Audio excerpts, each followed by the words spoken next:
É com uma imensa satisfação que damos início a esse projeto da R. Tociano Consultoria Agrária, Ambiental e Fundiária. Estamos hoje com o Dr. Richard Tociano, que é especialista internacional em governança e administração de terras, com mestrado em cadastro e ordenamento territorial pela Universidade de Jaén, na Espanha. Foi diretor de ordenamento da estrutura fundiária do Instituto Nacional de Colonização e Reforma Agrária, o INCRA, por 10 anos. Ele atuou principalmente coordenando essas políticas nacionais de gestão fundiária, como cadastro de terras, regularização fundiária, cartografia, regularização de territórios quilombolas e aquisição de terras por estrangeiros. Além disso, ele coordenou a formulação do Programa Terra Legal de regularização fundiária na Amazônia, liderou processos importantes de mediação de conflitos agrários envolvendo comunidades tradicionais, produtores rurais, áreas de segurança nacional e empreendimentos de produção agrícola, além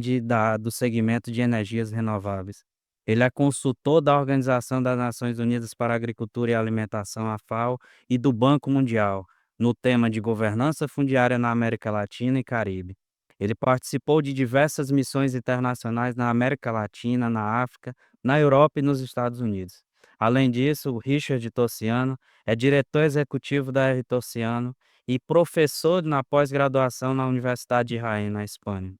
Ele é conselheiro permanente do Fórum Nacional Fundiário dos Corregedores Gerais de Justiça. Ufa, o currículo fala por si só, mas hoje nós temos a satisfação de ter uma conversa aberta com o Dr. Richard. Eu sei que é de interesse de muitos e muitos querem ouvi-lo. Então eu agradeço, Dr. Richard, pela participação e a bola está com você. Obrigado, Lucas. Obrigado às pessoas que vão estar assistindo, no momento que estiverem assistindo esse bate-papo aqui, que seja um bate-papo fluido, leve, sobre temas de interesse de quem navega nessa matéria fundiária, agrária, ambiental no país. É porque essa matéria ambiental, está na ordem do dia aqui no Brasil, considerando que nós estamos esse ano aqui em Belém, sediando a Conferência do Clima, a COP30, e nós, na Retorcendo Consultoria, temos uma responsabilidade gigantesca sobre essa matéria, pela trajetória que nós construímos aqui no país, tratando e trabalhando com essas agendas, construindo soluções fundiárias e ambientais, aqui no Brasil, seja pensando, políticas públicas, e sempre atuando, seja no serviço público, no setor privado, junto aos órgãos de cooperação, multilateral. Então a satisfação é enorme estar aqui falando um pouco, a respeito dessa trajetória, um pouco desse trabalho. E abrindo um caminho aqui para que a gente tenha, outros momentos para debater esses temas. Muito obrigado, Dr. Richard. Aproveitando a sua fala, principalmente no que tange às questões ambientais, no final do ano de 2024, houve a aprovação da Lei do Mercado de Carbono, a Lei 15.042, e a criação do Sistema de Comércio e Emissão, SBCE. Eles marcam o início de uma nova era para o Brasil, principalmente no combate às mudanças climáticas. É importante mencionar que essa legislação, ela é um marco na transição para a economia do baixo carbono, alinhando o país às práticas internacionais de combate às mudanças climáticas e principalmente reforçando o compromisso com o Acordo de Paris e a política nacional sobre mudança do clima. O que isso significa, Dr. Richard, para o Brasil? O Brasil tem um compromisso assumido na Conferência do Clima, e no Acordo de Paris para reduzir a emissão dos gases de efeito estufa, e isso exige do país, primeiro do governo, obviamente, uma responsabilidade de regulamentar esse mercado, porque nós no país, até final do ano passado, a aprovação dessa lei, nós estávamos conectados somente a um mercado voluntário de carbono, ou seja, nós tínhamos um mercado regulado lá na Europa e aqui no Brasil, conectados a um mercado exclusivamente voluntário e submetidos a essa regulação, por vezes, que estava concentrado lá na Europa, E com a certificação sobre os créditos de carbono gerados aqui no Brasil também de instituição internacional, que fica uma das maiores, que praticamente monopoliza esse mercado, que é a Verra, concentrado lá em Washington. Então nós demos, né, um passo importante, necessário aqui no Brasil, porque quem atua nessa matéria, e nós temos trabalhado há alguns anos, né, no mercado de carbono, apoiando projetos desenvolvedores de projeto de carbono, trabalhando, em prospecção de áreas aptas ao desenvolvimento de projeto de carbono, trabalhando em desenvolvimento de projetos socioambientais, especialmente em projetos de due diligence sobre as propriedades com potencial para geração de crédito de carbono. Nós temos, identificado 2 questões fundamentais, né. Uma, que a lei naturalmente, a partir do momento que a gente regula esse mercado aqui no Brasil, né, nós temos a organização, desse mercado, tanto do ponto de vista, da atuação das empresas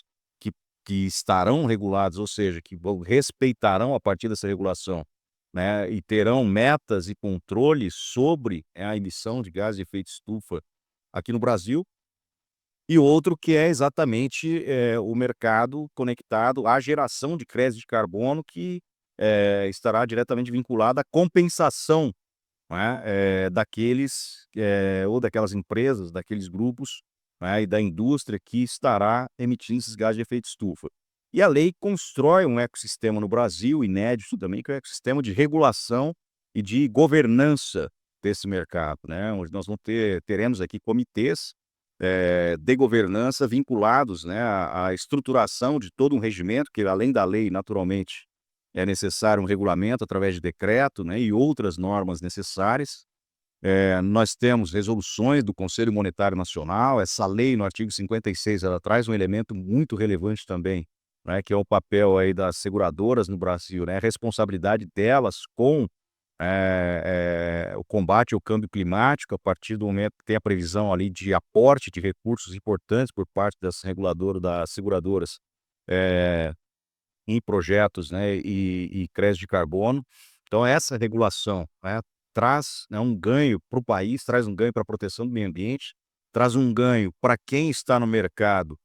gerando crédito de carbono, e aí diversos proprietários de terras no Brasil, diversos imóveis rurais que estarão em diversos biomas, né, gerando esses créditos através da proteção ambiental, da restauração da floresta, né, e também é importante para a indústria que estará, em alguma medida, reduzindo a emissão de gases de efeito estufa, ou trabalhando na compensação, né. E não estar diretamente conectado ao mercado exclusivamente voluntário é muito importante, porque o nosso mercado agora se dinamiza muito mais, né. O nosso mercado,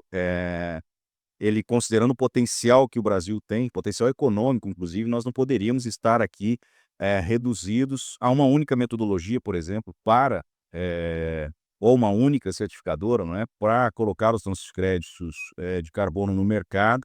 né, e não poderíamos estar conectados somente a esse mercado voluntário, né. Então a potência que o Brasil tem, que para alguns autores inclusive, né, o Brasil é caracterizado aí como a Arábia Saudita do carbono, do mercado de carbono internacional. Nós estamos aí entre os 3, 4 grandes players internacionais, né, com potencial de geração,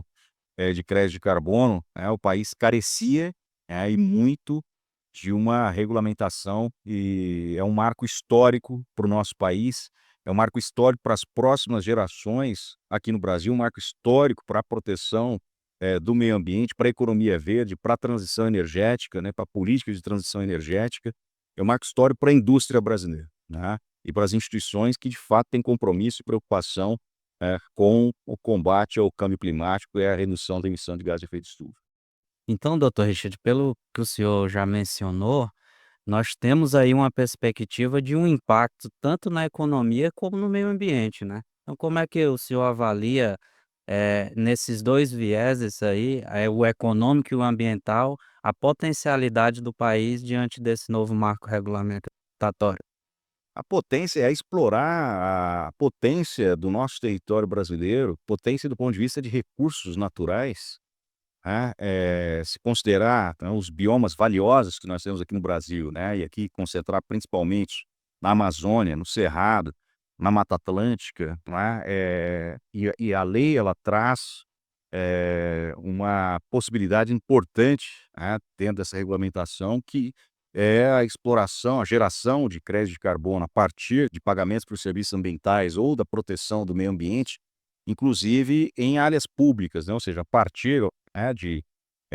parceria público-privada, mas dentro das regras estabelecidas pela própria norma, tá, uma série de ativos ambientais, milhões e milhões de hectares de terras, no Brasil que destinadas para unidade de conservação, terras indígenas, territórios quilombolas, assentamentos de reforma agrária,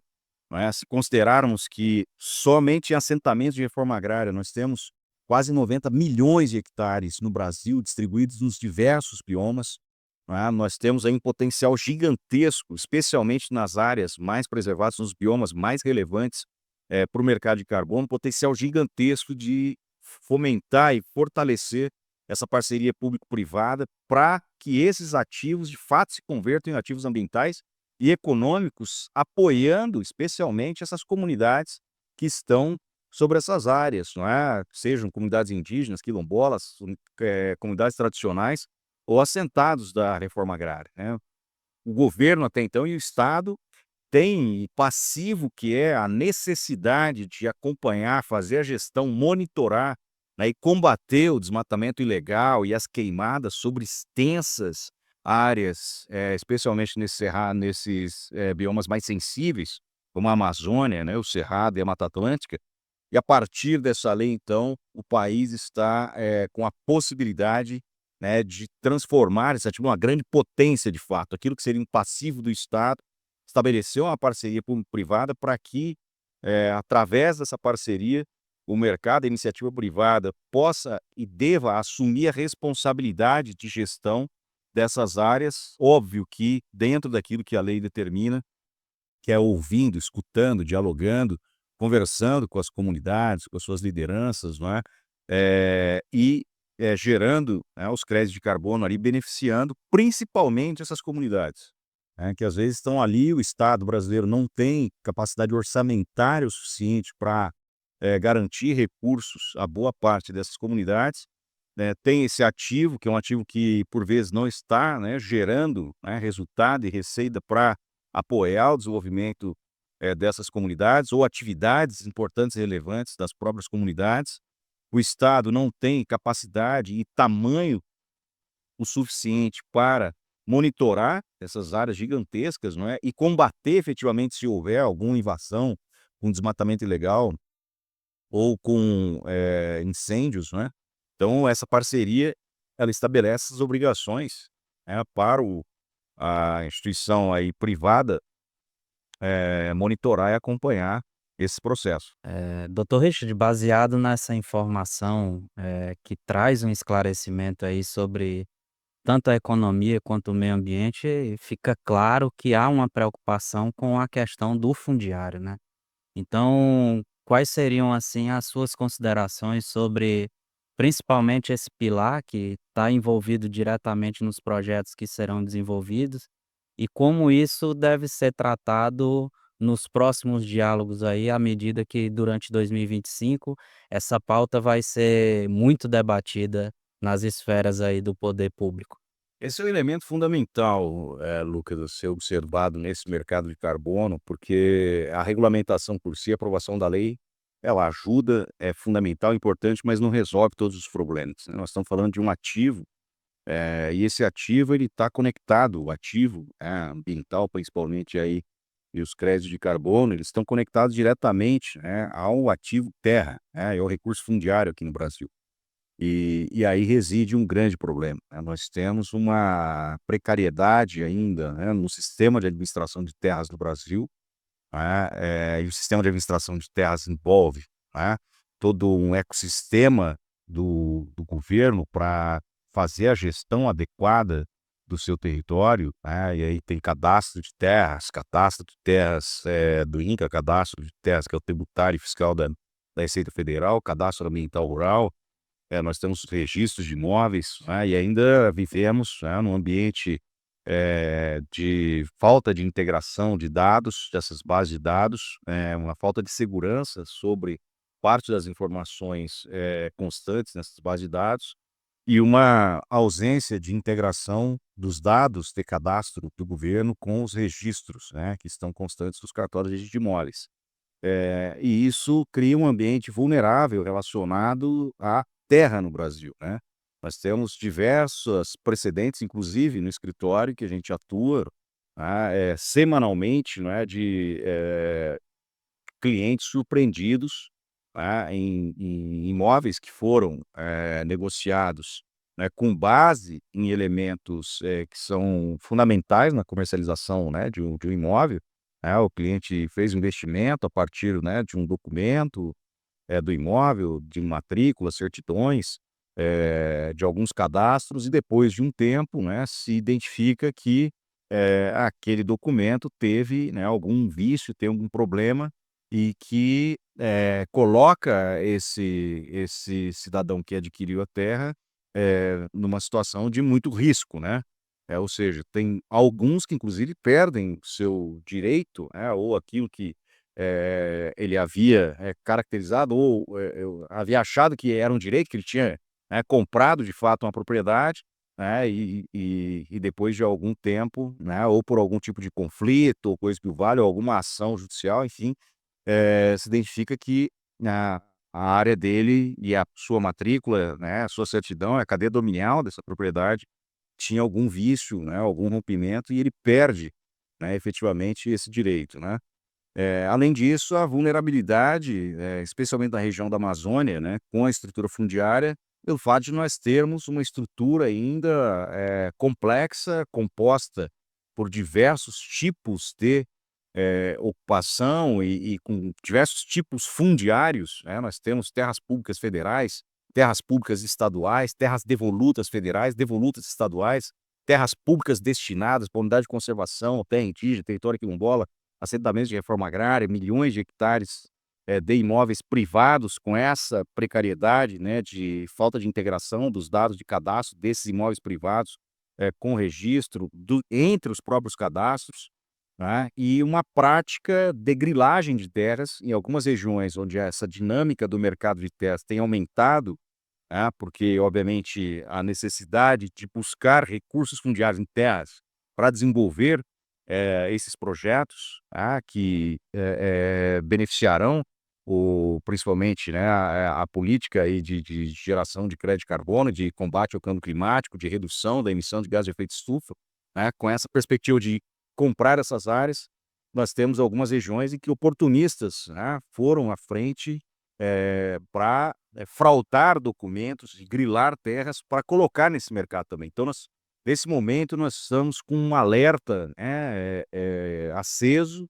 né, e um alerta que todos os investidores, movedores precisam ter, por conta dessa corrida e de oportunismo de alguns que passaram a agir na má-fé, né, pra colocar terras no mercado e colocar, através do crime, através da ilegalidade, né, produzindo documentos, produzindo, o que nós chamamos da grilagem digital, que é a grilagem de terras atual que a gente vive aqui no Brasil. Isso coloca, o mercado de carbono brasileiro numa situação também de vulnerabilidade, porque,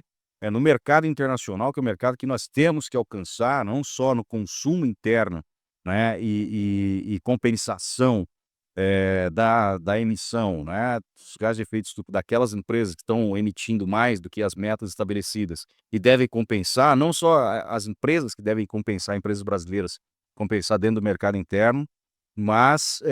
nós obviamente, vamos ganhar o mercado internacional, nós vamos estar lá fora explorando o mercado internacional, e é fundamental a reputação e a transparência sobre os créditos de carbono gerados aqui no Brasil, né. Então a seriedade, a segurança jurídica das propriedades, a segurança fundiária, né, das propriedades dos imóveis, inclusive das terras públicas, não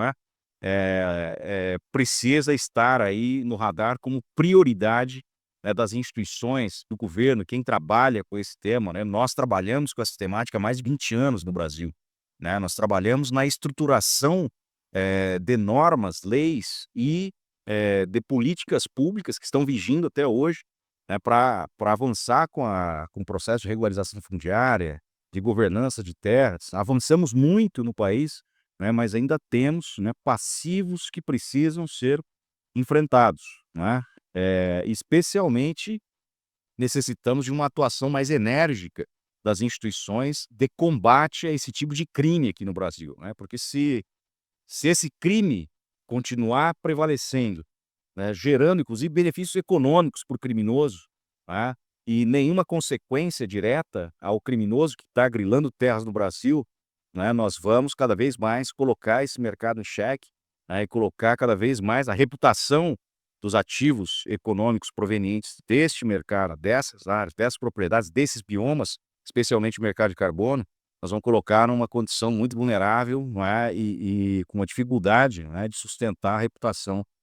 desses ativos aqui dentro e lá fora, não é. E estou falando de imóveis privados e agora, né, uma atenção maior deve se ter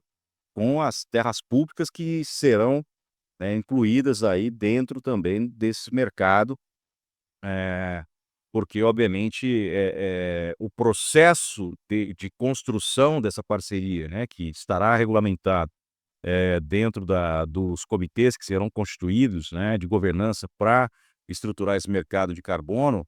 é fundamental que esse processo,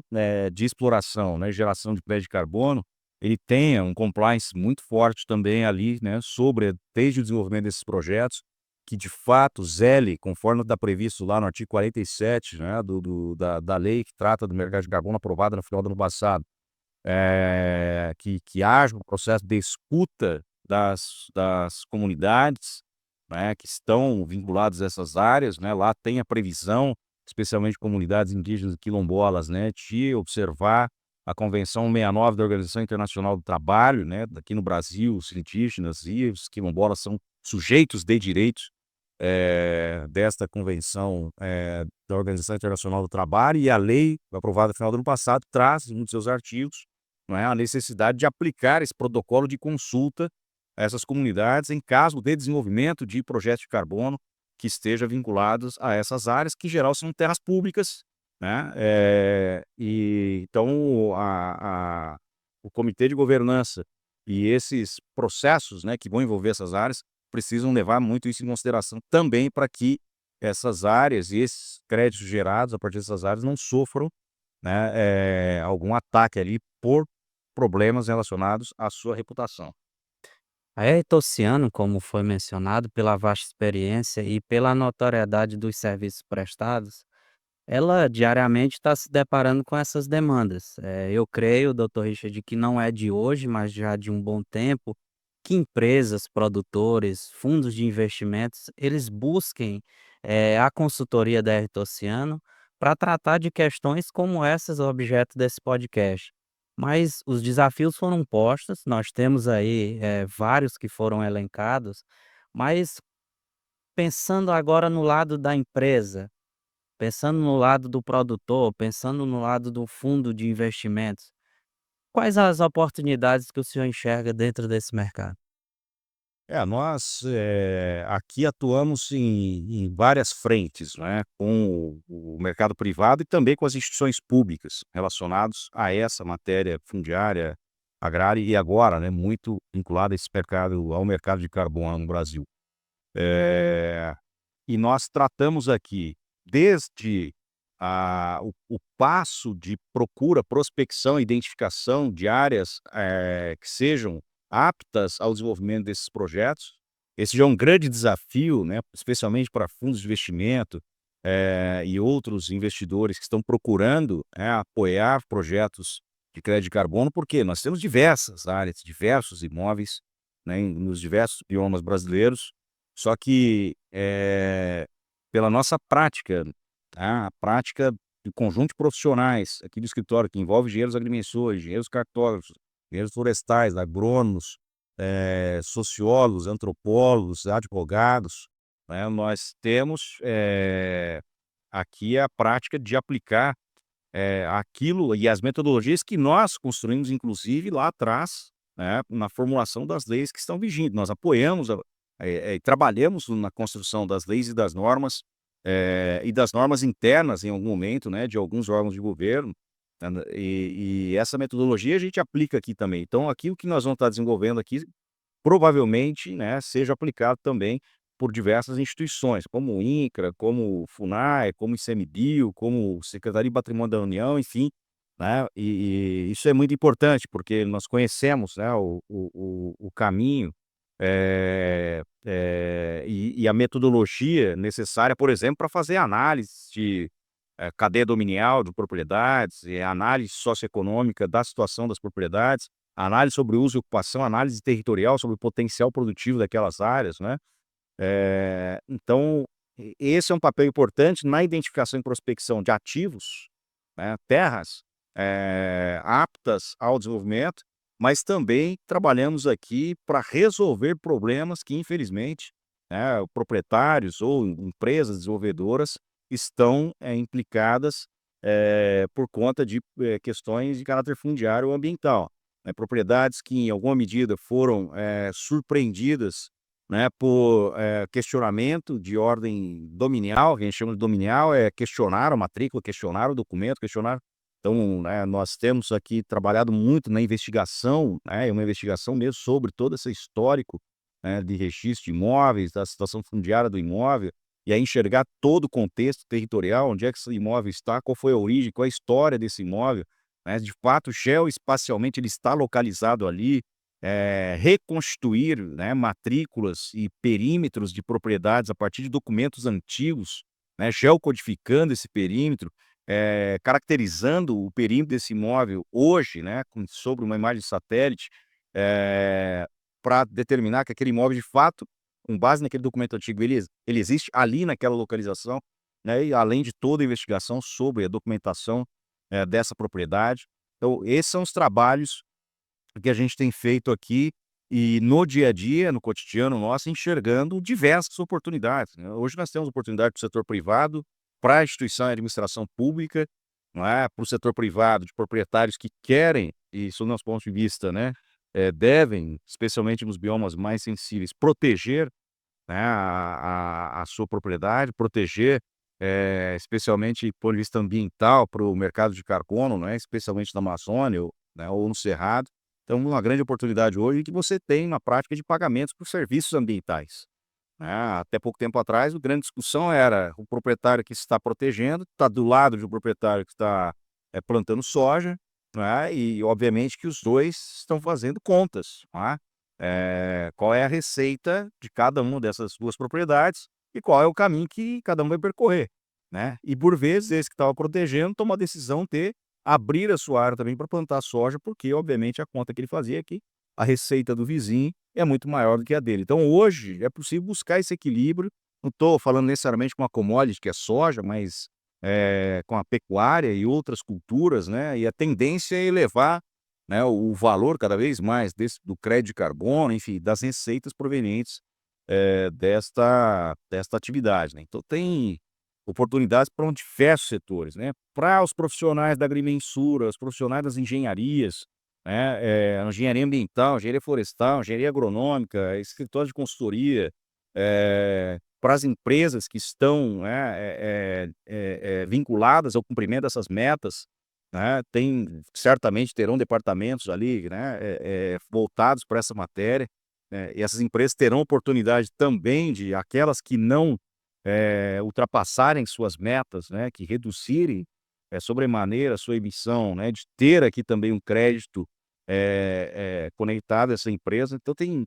uma diversidade de oportunidades aí a serem exploradas a partir da aprovação dessa lei. Hoje nós estamos na era da inovação tecnológica, são várias as ferramentas utilizadas. Para essa temática não podemos fugir também desse tema, né. Então como hoje a R Tociano ela tem feito essa prospecção, como o senhor mesmo mencionou, essa avaliação, considerando ferramentas tecnológicas, investimentos aí por parte de estrangeiros, o estímulo a cadeias produtivas sustentáveis, como que hoje, assim, o senhor poderia estar falando para o nosso público que está nos acompanhando, a atuação da R-Tociano dada a essa nova forma do mercado e da nova forma de atuar, né, nesses segmentos. Você tocou num tema, extremamente relevante para essa agenda, Lucas, que é a aplicação de tecnologia e de inteligência territorial, né, pra apoiar o desenvolvimento de projetos, projetos sustentáveis, seja projeto de desenvolvimento econômico voltado ao setor primário, exploração, agropecuária e principalmente voltados a esse mercado, sustentável, mercado da sustentabilidade, transição energética e mercado de carbono, né. Eh,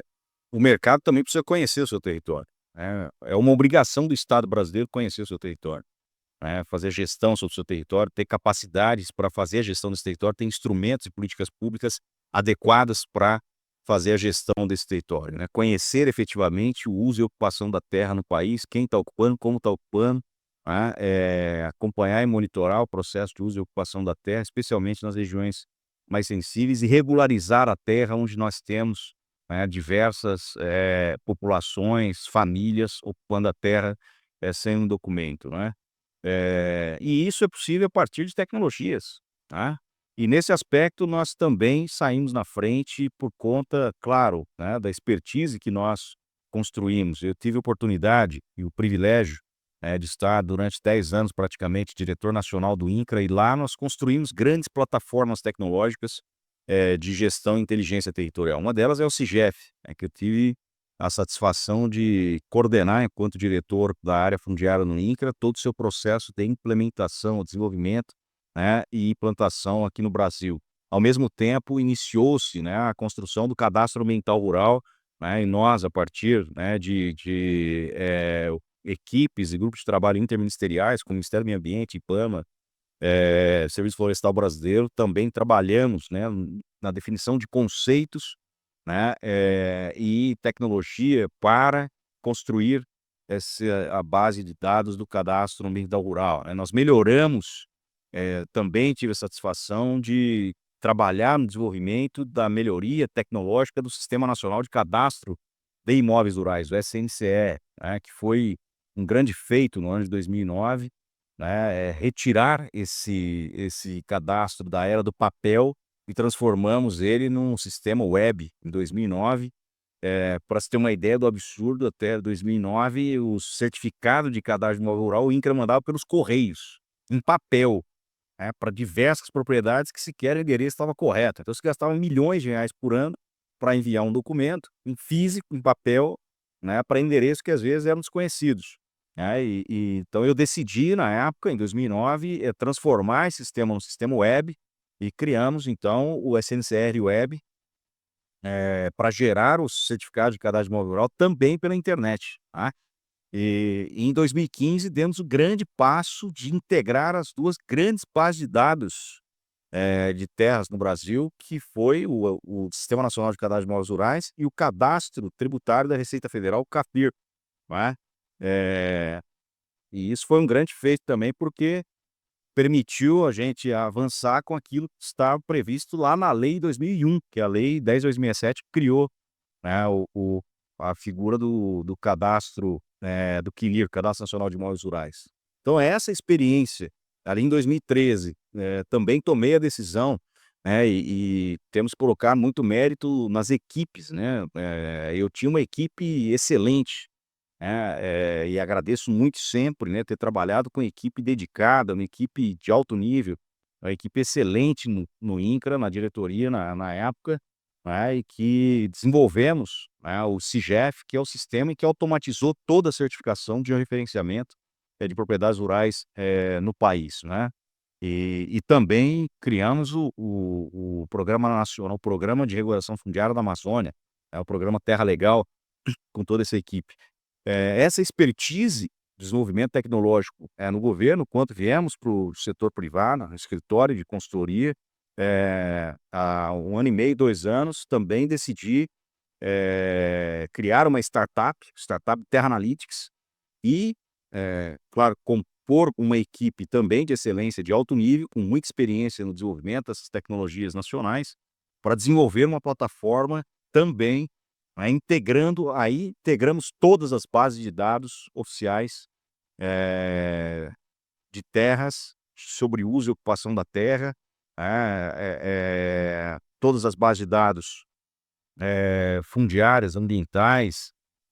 das terras públicas, destinadas, né, ou seja, toda a base de dados sobre unidade de conservação, terra indígena, território quilombola, modos privados, uso e ocupação, uso e cobertura, base sobre desmatamento, base do Instituto Nacional de Pesquisas Espaciais, base de dados de mineração, base de dados da Agência Nacional de Águas, de infraestrutura, de armazéns, de rodovias, de ferrovias, de portos secos.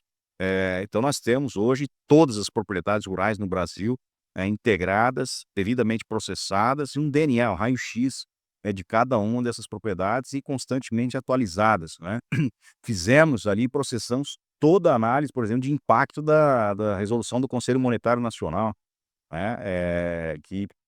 proíbe, até no momento que a gente fez aquela análise, o acesso a crédito a quem tem sobreposição com terra indígena, floresta de Cubeu, unidade de conservação, tem um cadastro, ambiental rural cancelado e, ou que tenha embargo ambiental. Então isso é possível por conta da tecnologia Terra Analytics, né, que desenvolvemos, né, pra fazer esse tipo de análise, análise imóvel a imóvel, análises territoriais, de municípios, de estados inteiros, né,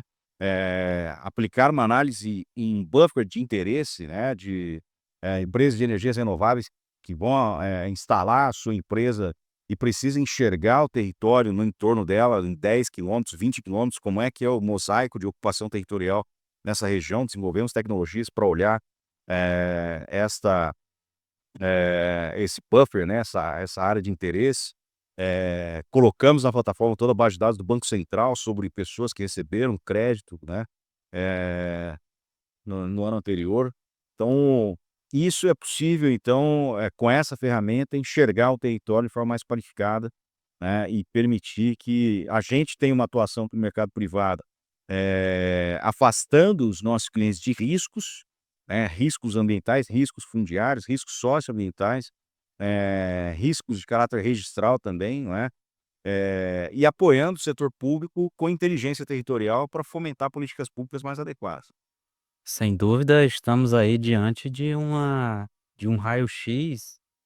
desses imóveis rurais pelo país, e que isso vai contribuir bastante para todas as esferas, né. Então veja que a gente consegue identificar pela sua fala, a atuação no setor privado, a atuação em organizações públicas, pode ser uma ferramenta implementada em órgãos estaduais, então é uma ferramenta que promete. E doutor Richard, aproveitando essa questão, essa ferramenta hoje ela está disponível? Como é que o nosso público aí, nós temos um público variado, como é que esse público ele pode ter acesso, que serviços aí ele pode encontrar disponíveis em todo esse ecossistema da plataforma Terra Analytics? A plataforma que, tem a previsão, né, nós estamos trabalhando, com o mercado institucional, né, atendendo a alguns nichos, né, específicos. A abertura para o mercado, tem a previsão aí do provavelmente no mês de março, né, para o mercado privado e mercado de varejo, a gente, né, chama de instituições que estão atuando no varejo, né, e aí nós queremos, abrir para o uso, né, geral dos profissionais que atuam, nessa área, fomentar o máximo possível, né, o uso, para que todas as instituições, né, todos os atores que lidam com essa área não possam mais cometer erros por, ignorância sobre, a realidade territorial, né, sobre informação pela falta de informação territorial, né. Nós não queremos mais, né, que no país, alguns problemas relacionados ou que alguns absurdos ocorram, né, em propriedades rurais, em terras públicas, com o argumento de que não se conhecia aquele território. Então, o máximo possível de conhecimento, né, da sociedade brasileira, das instituições públicas e privadas sobre o território, essa é a nossa missão, isso que nós queremos, promover um mercado de terra seguro, promover uma gestão territorial segura, adequada, inteligente, não é? E para isso nós, estamos com um time aí de altíssimo nível, de excelência, né, produzindo há 2 anos, trabalhando, né, gerando dados, informações, inteligência, testando a inteligência artificial, tem muita inteligência artificial embarcada, nesse trabalho, né. E esse ano certamente o país aí vai conhecer, né, uma tecnologia, de altíssimo nível e desenvolvida não por pessoas somente da tecnologia, né, mas por pessoas que tiveram a oportunidade de conhecer o Brasil profundo, o fundiário brasileiro com profundidade, seja lá em campo, na terra, seja dentro de todo o arcabouço legal e normativo que nós temos no Brasil. Gerar dados, promover e produzir dados, disponibilizar dados não é o grande problema. Não é a grande dificuldade ou o grande obstáculo. O grande obstáculo é saber onde estão os dados, trazer os dados de forma adequada, processar esses dados de forma inteligente e, mais do que isso, né, saber interpretar esses dados, né, porque o disponibilizar dados, que vai gerar mais dúvida ou mais insegurança para quem está usando esses dados, né, eu estou prestando um desserviço. Então nós, temos capacidade instalada de enxergar o território, produzir e processar esses dados, trazer os dados públicos que estão disponíveis, buscá-los de forma adequada e traduzir esses dados para o usuário final, né, porque nós sabemos efetivamente quais são as anomalias possíveis de serem encontradas no território, por que aquelas anomalias, né, e responder ou, né, indicar qual é a solução, para enfrentar aquela anomalia identificada, né, porque nós sabemos quais são as normas aplicadas àquilo, nós sabemos como esses dados foram gerados, por que eles foram gerados, qual é a finalidade desses dados. Nós sabemos que é o conceito de imóvel rural, o que que é um imóvel rural para o INCRA, o que que é um imóvel rural para a Receita Federal, o que é um imóvel rural para o Cadastro Ambiental Rural, o que é um imóvel para o município, né, temos diversos conceitos de imóveis rurais no Brasil, e esses conceitos eles estarão, nesta plataforma, eles precisam ser interpretados como devem ser interpretados, né. E muitas instituições e muitas pessoas, muitos atores que lidam com essa matéria, infelizmente não conhecem, né, com profundidade esse tipo de interpretação e às vezes enxergam algum tipo de sobreposição de área, de polígono, e apontam aquilo como um problema ou como uma ilegalidade e por vezes não é, né, porque não consegue compreender, né, os porquês, né. Tem situações que parecem muito estranhas, mas elas são naturais nesse ambiente complexo fundiário brasileiro. São naturais para quem entende da matéria, para quem compreende aquela matéria, para quem sabe ler aquele aquela situação complexa, não é? Então o dado vai estar disponível, se não souber interpretá-lo, vai gerar mais problema, mais dúvida, mais confusão, mais conflito do que. E nós estamos exatamente no caminho inverso, né, produzindo um dado qualificado, com informação qualificada, ao usuário final. Falamos de desafios, falamos de oportunidades, tratamos da questão tecnológica, veja que nós temos uma ferramenta de inteligência territorial aí que em breve estará sendo utilizada por diversos entes e organizações, mas não podemos deixar de falar sobre desafios técnicos e desafios políticos, né. Principalmente considerando a certificação de alguns projetos,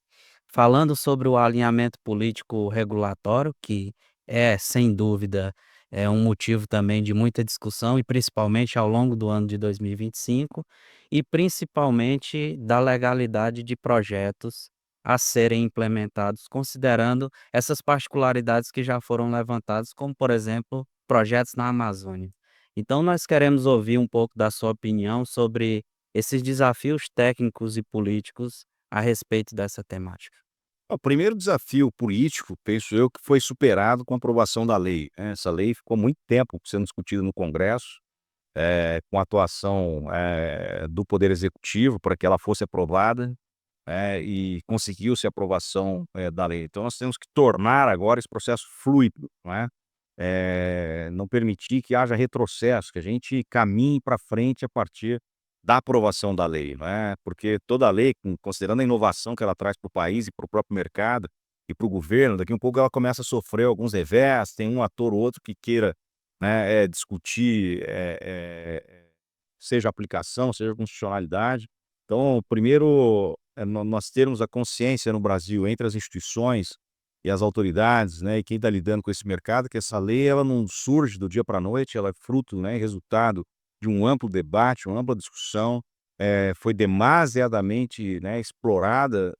no Congresso até chegar à sua aprovação. Então nós demos um grande salto aí, né. É fundamental que haja, obviamente, uma atuação horizontalizada entre os estados para organizar este mercado, especialmente no chamado, mercado jurisdicional, em que os estados estão atuando diretamente, né,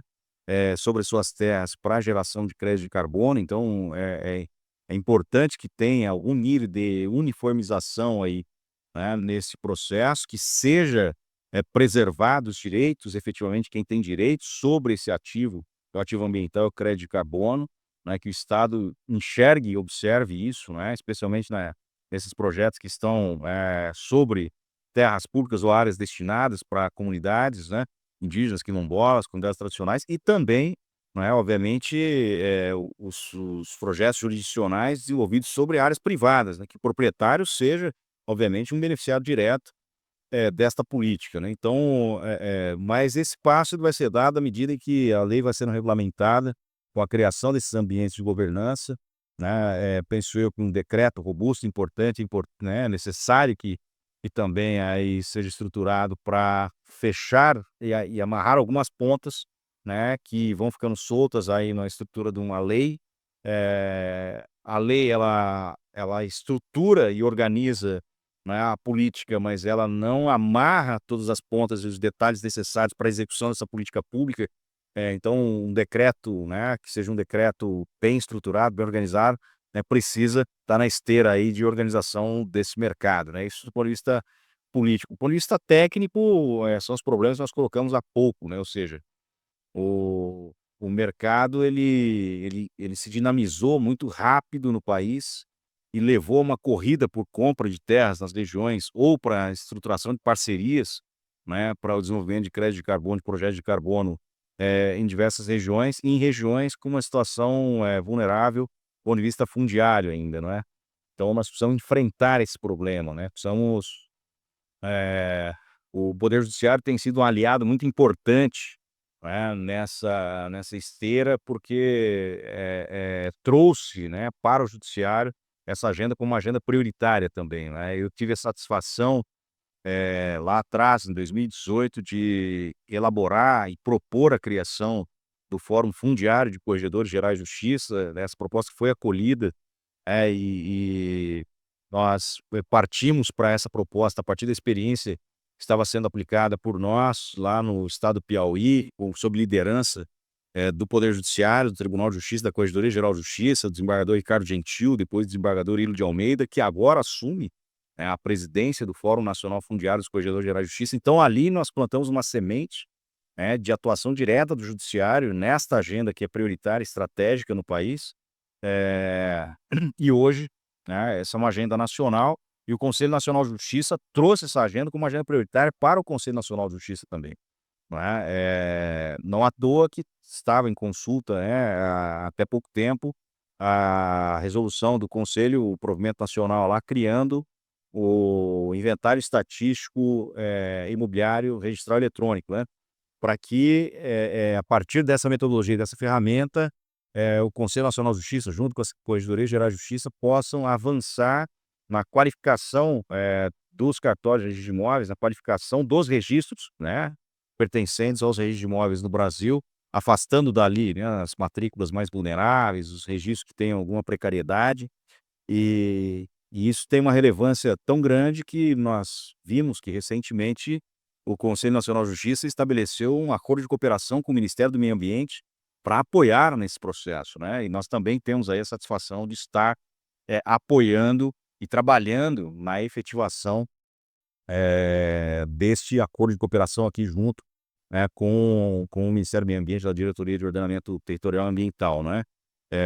Então esses são os elementos técnicos que precisam ser superados, essas são as ferramentas, que precisam ser aplicadas aí para que esse mercado ele não tenha, não é, um problema de caráter reputacional, aqui, no país.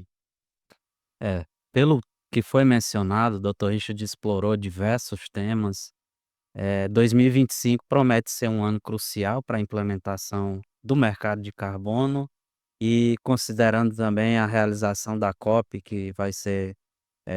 também aí esse ano, nós gostaríamos agora, doutor Richard, de ouvir as suas considerações finais. O nosso público está tendo agora a oportunidade de nos acompanhar. Esse é o primeiro episódio de uma série que agora será nos próximos dias compartilhada com o nosso público, e é importante dizer que nós teríamos aqui, pela vasta da experiência do Dr. Richard, a possibilidade de passar horas aqui conversando sobre esse tema. É um tema complexo, é um tema que exige,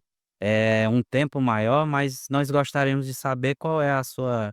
consideração final aqui sobre essa temática, considerando o espaço que vai ser agora disponibilizado para que o senhor faça esses apontamentos. Nós estamos vivendo um dos momentos mais importantes da história do país sobre essa agenda. Nós temos a aprovação de uma lei que regulamenta e regula, né, o mercado de carbono no país. Nós temos instituições já mais maduras, para atuar diretamente, nesse mercado de carbono, né. Nós temos a edição da Conferência do Clima aqui no Brasil, na Amazônia, em Belém, esse ano, a COP30. Nós temos, instituições, alinhadas, né, para conduzir, esse projeto, que não é mais um projeto, né, mas uma política que parte, né, dessa regulamentação, mas também a organização desse mercado a partir dessas iniciativas. Então nós temos aí um alinhamento perfeito para que esse ano seja um ano, né, de um tracionamento, importante, de muito trabalho para nós na Retorsiano, que naturalmente nós estamos recebendo, né, semanalmente aqui, muitas demandas, para prospecção, identificação de áreas potenciais, due diligence, análise necessárias, né, para garantir segurança, técnica, segurança fundiária, segurança minimamente ambiental e jurídica sobre os registros dessas propriedades, não é. E essa procura, esse aumento de procura já sinaliza, né, obviamente, o quanto essa dinâmica tem aumentado, considerando esse alinhamento aí, né, ocorrido, esse ano. Mas é fundamental que a gente, esteja atento também ao que está acontecendo no cenário internacional, ao mesmo tempo que a gente tem um alinhamento no Brasil, né, e o Brasil tem os compromissos com o Acordo do Clima, com o Acordo de Paris, para a redução das emissões, né, dos gases de efeito estufa, ao mesmo tempo em que nós tivemos uma eleição recente nos Estados Unidos, né, em que o presidente Trump decide sair, né, do Acordo de Paris. Então tem, um ambiente, né, política geopolítico internacional aí a ser observado, né, e o Brasil tem um papel importante nisso, especialmente pelo que ele representa, nesta agenda de combate ao câmbio climático, né, de transição energética, de pagamento de serviços ambientais, e se consolida aí agora como uma referência também regulamentando, né, esse mercado de carbono, num país com a dimensão que tem o Brasil. Nós temos 850 milhões de hectares de terras como território, tem 502 milhões de hectares, no território da Amazônia Legal no Brasil, não é. Então nós temos uma responsabilidade gigantesca, com esse mercado. E enquanto consultores, especialistas, a gente está nas 2 frentes, né, ou seja, com especialistas, eh, buscando, obviamente, cada vez mais no ambiente da pesquisa e do trabalho, né, compreender os detalhes e as nuances vinculados a esse mercado para poder prestar um serviço cada vez mais qualificado, para os nossos clientes, evitar cada vez mais risco, garantir cada vez mais que, de fato, os nossos clientes estejam embarcados, envolvidos em projetos de crédito de carbono, com uma reputação, inquestionável, não é. Por outro lado, não é, trabalhando, na prospecção e identificação, de áreas possíveis e na regularização de situações, né, que sejam aí infelizmente identificadas, né, com problemas já, de áreas que já estejam inclusive, né, embarcadas em esses projetos. E na outra frente, trabalhando muito no avanço tecnológico, no desenvolvimento tecnológico, né, com a Terra Analytics, para também, permitir que esse mercado ele faça uso de inteligência territorial, né, para evitar os riscos, para não macular, né, a origem dos nossos créditos de carbono aqui no país e para orientar o poder público, as instituições públicas, também com inteligência territorial, né, para que possam organizar suas políticas públicas lá de gestão do território de forma adequada, e inteligente. E agradecer imensamente àqueles que estarão conosco, né, nessas discussões, esses debates, nessas conversas aqui, que seja sempre um bate-papo um pouco mais solto. Nós estamos falando de temas que são complexos, são difíceis, são técnicos, mas, em outros momentos nós vamos estar falando de outras conversas, vamos falar sobre o Brasil rural, né, falar sobre essa realidade que a gente está vivendo aqui no nosso país, como é que está, né, a condição dos nossos agricultores no Brasil hoje, né, como é que eles estão vivendo hoje, qual é a situação nas diversas regiões do Brasil, quais são os principais obstáculos, né, que os nossos agricultores, produtores rurais estão vivendo aqui do país, seja do ponto de vista econômico, seja do ponto de vista de acesso a crédito, seja do ponto de vista da produção, do que ele está produzindo, de receita proveniente, né, da sua propriedade. O que que a gente pode fazer para melhorar isso, para ajudar esses agricultores, as comunidades, né. Então agradecer imensamente aqueles que chegaram até aqui conosco, tá, e será uma longa e importante jornada para nós todos. Obrigado. Agradecemos ao Dr. Richard e desde já peço que siga nossas redes sociais para mais informações e até a próxima.